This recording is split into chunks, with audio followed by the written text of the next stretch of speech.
Ndonjëherë mendoj se sa emigrantë janë si unë. Mira, mendoj që tashmë pluskojnë mbi oqeane, mes botës sonë dhe suajës. Nëse nuk i paguajmë dot kontrabandistët të na kalojnë, marrim aratin me anije mallrash, në terr, në kontenier transporti. Të gjithë ne pëshpëritim, lutemi. Kështu shkruan Bletëza, personazhi kryesor i librit Dora tjetër me autor Chris Clive. Zonja Berhami është një libër tronditës për fatin e emigrantëve, konkretisht për një nigeriane e cila lë ferrin e vendlindjes së saj për të gjetur një realitet edhe më të hidhur se ai që ka lënë pas krave.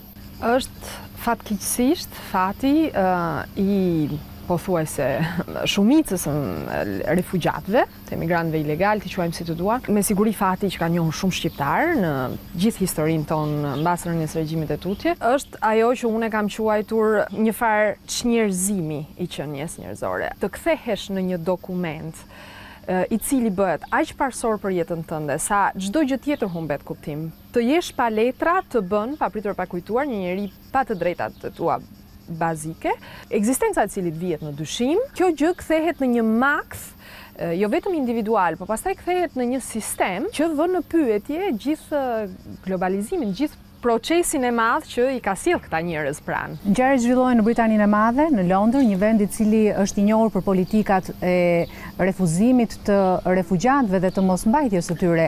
Nëse nga njëra anë kemi Bletëzën, këtë personazh që lufton për mbijetesë, nga ana tjetër kemi Britaniken, Sarën, e cila ka të tjera dilema ekzistenciale. Ka një mister në libër dhe do thoja unë kjo është pjesa që e mban lexuesin pak lidhur me librin dhe e kthen romanin në diçka më, të themi, më të shfletueshme, më të shpejt, që i lidh ato të dyja.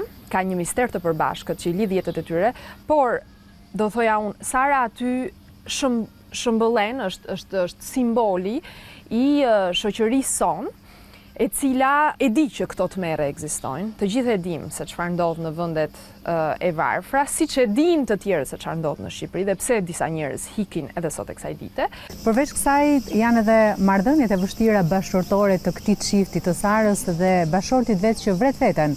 Ka një dyzim në atë çift. Njëri nga personazhet bashkëshorti është ai që politikisht është më i angazhuar, publikisht është më i angazhuar, e megjithatë është ai që në çastin që do gjendet para zgjedhjes midis interesit të tij personal dhe solidaritetit, do zgjedhë interesin e tij personal, ndërsa bashkëshortja Sara, që duket më mendje lehtë, do tregohet një person disa herë më i angazhuar në të vërtetë. Dhe mendoj unë është dhe një farë ironie që ka zgjedhur autori pikërisht për këtë, sepse nganjëherë njerëzit që duken që janë më të themi më të shqetësuar për fatet e njerëzimit, janë ata që bëjnë më pak, dhe nganjëherë njerëzit e thjeshtë janë ata që bëjnë vërtet ndryshimin. Pra, një ftesë për lexim për Dora tjetër nga Chris Clive, përkthyer nga Alina Karaulli. Faleminderit. Faleminderit juve.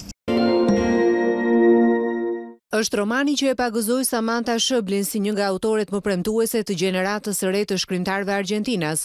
Largësi shpëtimi, një roman për marrëdhëniet e vështira nën e bir, që në vetëm 126 faqe rindërton një histori shtegtimi shpirtrash. Sjell në shqip nga Erion Karabolli. Largësi shpëtimi është një rrëfim që kritika e ka etiketuar si pasardhëse e denjë realizmit magjik. Amanda dhe vajza e saj e vogël Nina kalojnë disa ditë në fshat, në një shtëpi me qiraku takojnë Karlën, një grua tërheqëse biri i së cilës David, pas helmimit me ujë të pishëm nga një lumë dhe pas një shërimi të çuditshëm, ka humbur shpirtin.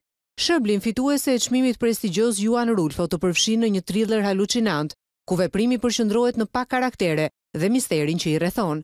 Autoria rikrijon një lloj regresioni hipnotik, në të cilin ajo shqyrton ngjarje të bazuara në dy linja paralele kujtimesh, ku lexuesi mbetet një spektator kurioz, gjithmonë në kërkim të historive të shpirtit.